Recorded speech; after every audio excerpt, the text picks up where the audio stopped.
Tennessee This Week from WATE's 6 on Your Side starts now. Hello and welcome to Tennessee This Week. I'm Bo Williams. Tennessee Republicans have now unveiled their immigration agenda. If passed in its current form, it would affect several different areas, ranging from enrolling your child in school to registering a car and requiring courts and local law enforcement to cooperate with ICE and enhance 287G agreements. Republicans and Democrats are at odds, though, over the proposal in the state capitol. Deputy Speaker Jason Zachary says this is all about building on past efforts to address immigration issues. But Tennessee Democrats criticized the Republican agenda, calling it a distraction from leadership failures in the White House. And while we wait to see how this plays out in Nashville, we are hearing from East Tennessee's Refugee and International Protected Class Resettlement Agency. And we're joined now by Noah Jones, the Executive Director of Bridge Refugee Services. First of all, Noah, thanks a lot for coming in today. Thank you for the invitation. I appreciate it. Great to have you here. All right, so let's first start off with your reaction when you heard the proposal. There's a lot of different parts here, but your initial reaction. We are dismayed. This gets in the way of some really important legal immigration issues, and we are hoping to see a lot of these things pared back and some common sense prevailing. Okay, so Republican lawmakers paint this issue as a big problem. Are they over-exaggerating, or kind of what's your take on how they're proposing this, or when they kind of give this big picture? I tend to think it is a bit of an over-exaggeration. Okay. There are a number of legal immigration paths that have happened in East Tennessee and in Tennessee as a whole. We at Bridge deal solely with protected classes who have come to our area, and we deal with that with a number of different protected classes that have a lot of different nuance. So all this is doing is getting in the way of streamlining that immigration process so that people who should be here can stay here. Yeah, and you kind of mentioned your organization. So for people that are not familiar about what you do, kind of walk us through, how things operate there. Sure. So Bridge Refugee Services is East Tennessee's only resettlement agency. We work with a number of different international protected classes, from refugees to humanitarian parolees to Cuban Haitian entrants. And we've been around for a little over 40 years. We find cultural orientation, employment opportunities, and paths to connection for our clients. Yeah. So then going back to this proposal, you've already kind of touched on it a little bit, but so maybe we can dig a little deeper. But this proposal, if everything goes through, how kind of walk us through the impacts it's going to have then with Bridge? So there are a number of questionably and broadly worded statements in the various bills, and a big portion of it tends to deal with ceding enforcement opportunities to ICE. And in our situation, we are not dealing with clients who are going to, in a normal experience, encounter ICE, because all of our clients are here through protected classes. Okay.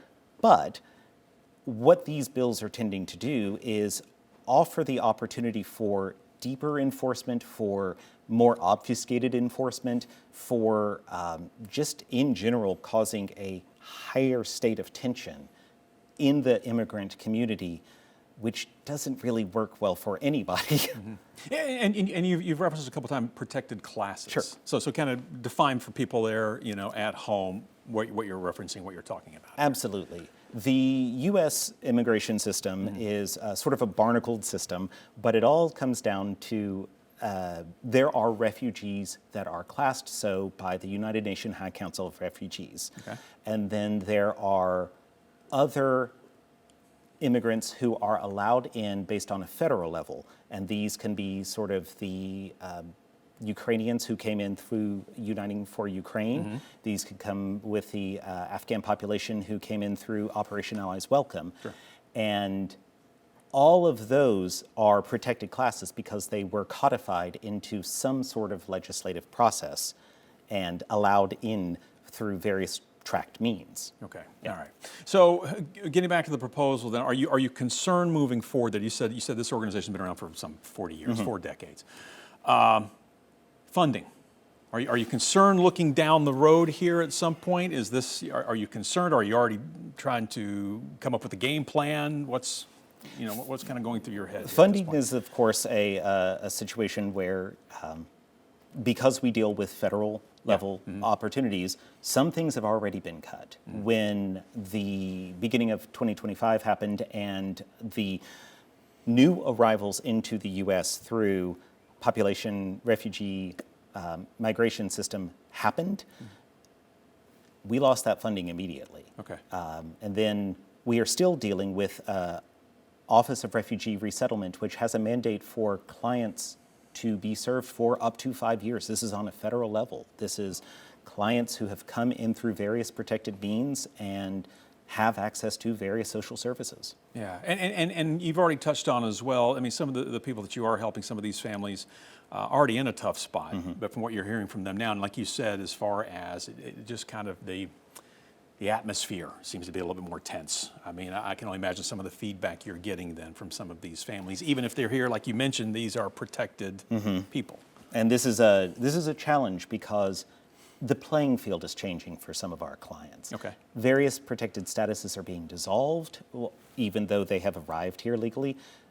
In some cases, for example, with Ukrainians, they now have to have a $1,000 per person fee for their parole application. When these things happen, they're just causing turmoil in the workforce at large. Ukrainians had employment authorization. It could be removed. A well-meaning employer who has been working with Ukrainians for the last 2 years suddenly can't employ a person who's valued. And what does that do for the various domino effects? Then, if you have lost your job, how do you then pay for all of these new applications fees for new certification? And you mentioned earlier, some of these proposals, I think you said at the beginning, were a little broad in the response. Is that something you're looking for then, and maybe you push for it? Can we get some more specifics here? Can we break this down so maybe you can answer some of these questions? There are a number that are super broad. For example, the Senate Bill 1587 is one that says that anybody unlawfully present in the U.S. can't have a Tennessee driver's license. But this doesn't account for the shifting statuses of protection. So if somebody's here and has a legally applied for driver's license and their protection is now in a gray area where we are still allowed to serve them, what does that do in the paperwork side of an enforcement officer who has to make a decision in the moment? All of this is just heightening the tension as the paperwork gets in the way of smoothing out the process. Yeah, and you talk about the paperwork, but also the possible language barrier as well, because that has come up as well. And then we throw in the expanded 287G programs, concerns there as well, I would have to think. Concerns especially with the opportunity for removing personal or professional discretion from the private municipalities. Forcing 287G on all law enforcement instead of allowing each law enforcement agency on a statewide level to make their own decision about how they want to make those associations. It's a sort of issue making that, removing professional discretion. Yeah. I do want to ask you, though, when you look at the package, you look at the proposals, all right, and you're looking at this, are there any aspects that when you look at this say, okay, well, maybe there is part of this, or there's some aspect of this that there is some, it's necessary, there is something that we need to address here. Maybe we need to talk a compromise, or maybe we just, like you said, maybe we need to fine tune the points, but there are some things that need to be addressed. We would like to see, there was a House Joint Resolution that didn't make it through 2025s and it's being reintroduced, that is streamlining legal immigration. We would love to see something like that. That was introduced by a Republican representative. And all of these things to codify a smoother process would be worthwhile. What we don't want is the obfuscation of having ICE agents allowed to, have all of their operations entirely classified so that releasing data of where things are happening becomes a misdemeanor or even further criminal offenses. Yeah. So then when you hear all of this, and we know there's still going to be some debate, if you had a chance to talk to lawmakers, what kind of things would you say to the folks in Nashville? I'd say that we have legal immigration laws in place, and we are seeing clients following those. And it does no good to change the playing field out from under them, because that just gets in the way of making the process smoother for integration into the community. Yeah, and as far as our viewers too, obviously there's a lot of debate. It's been a heated topic. Anything you'd like to say to them, to regardless of how they feel on either side, for them to be thinking about as they watch this interview and then moving forward?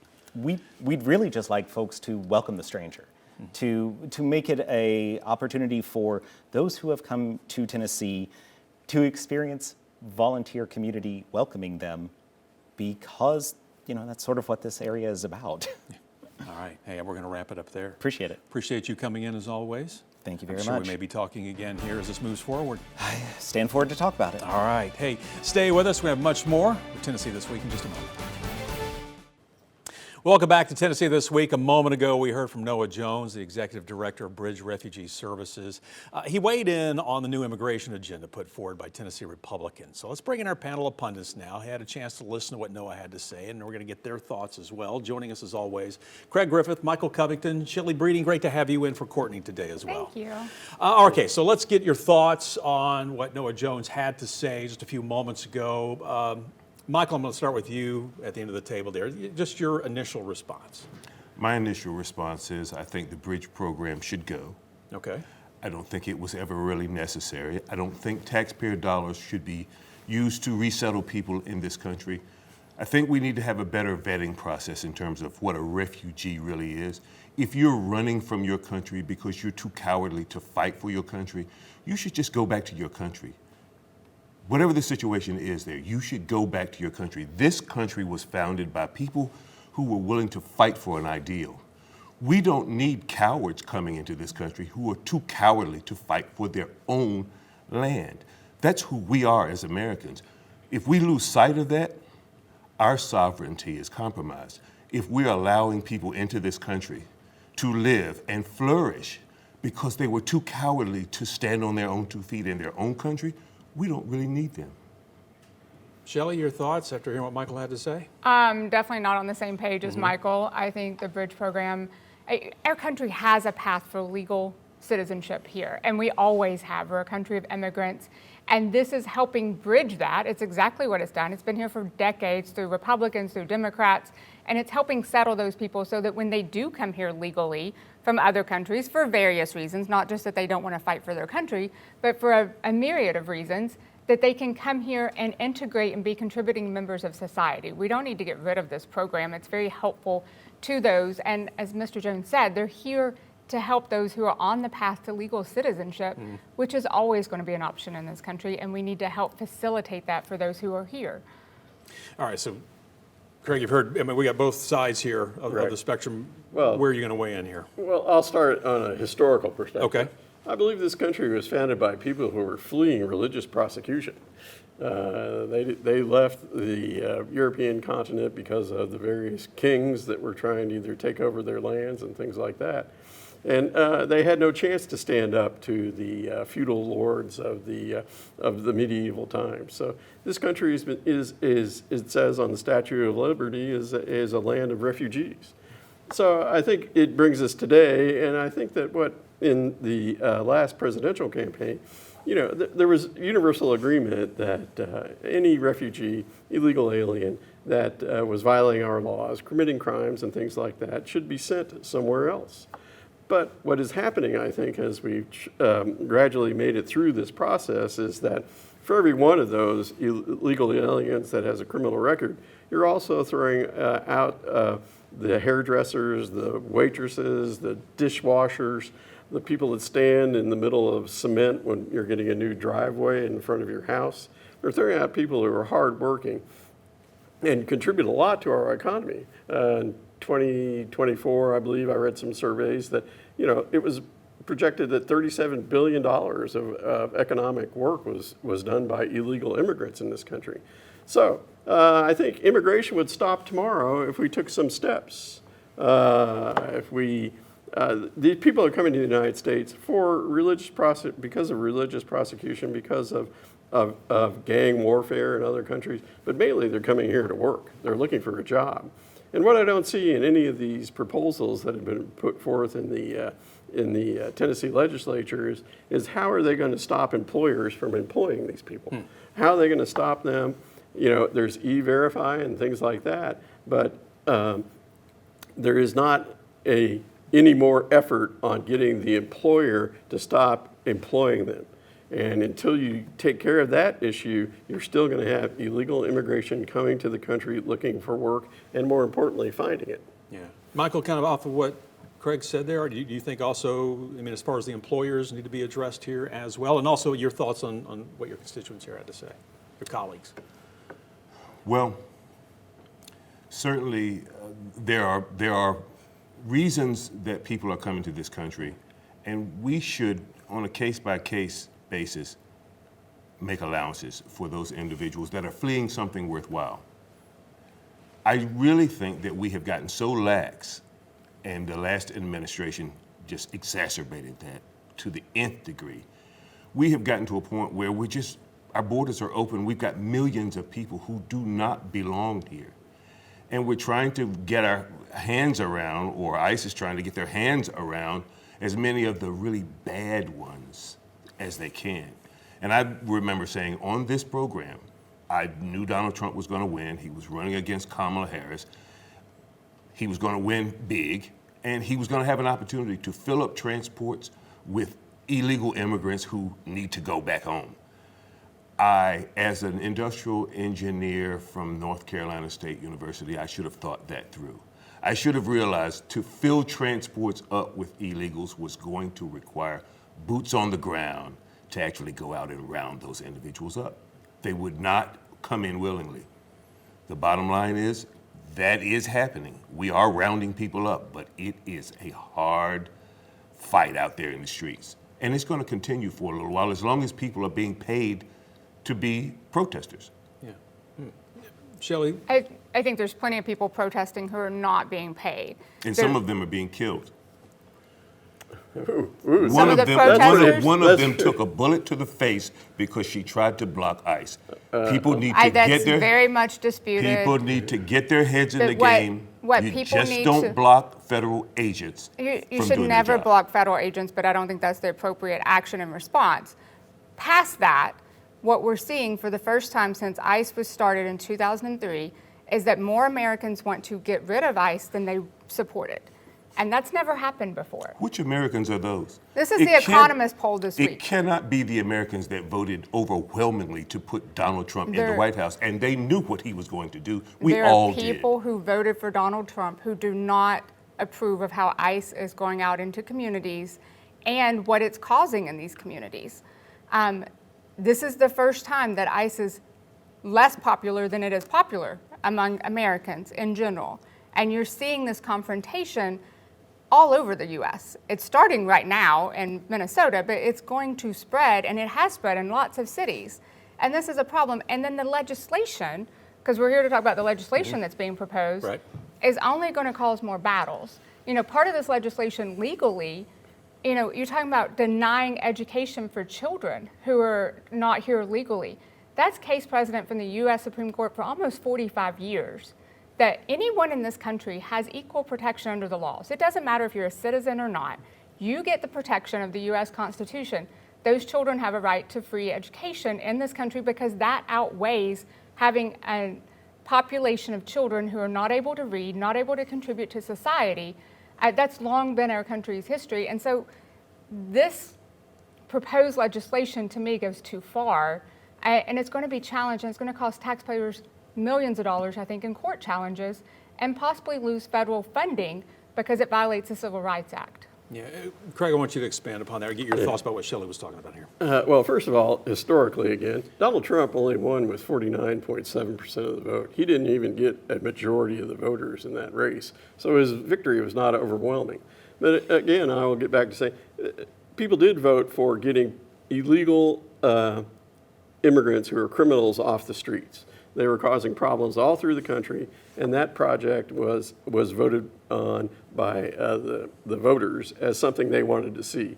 What they're not wanting to see is what's going on now with masked officers armed roaming through the streets. You know, they have a hard job, I'll agree with that, but that's not what America is about.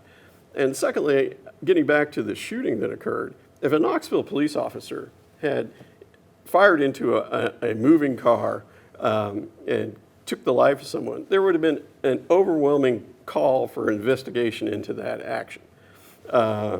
So I think that the difference in how they're handling these ICE cases and how ICE is handling their job needs to be compared to what local police officers have been going through for years. They don't have the opportunity to go around without a mask on their face. They all have to wear a badge with a number on it so that they know you can identify who that person is and are they literally entitled to do what you're asking them to do.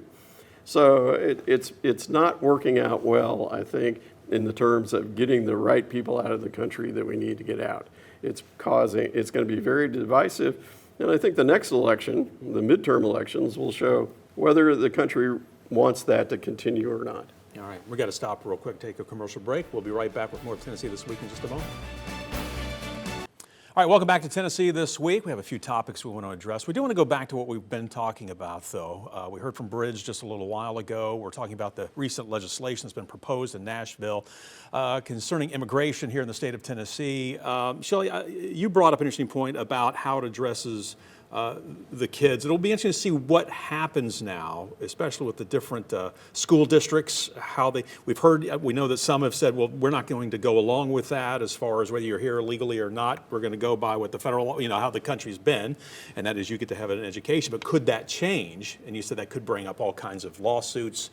This could, I think it brings maybe. Up, yeah, I think it violates federal law. There was the 1982 decision of Plyler versus Doe.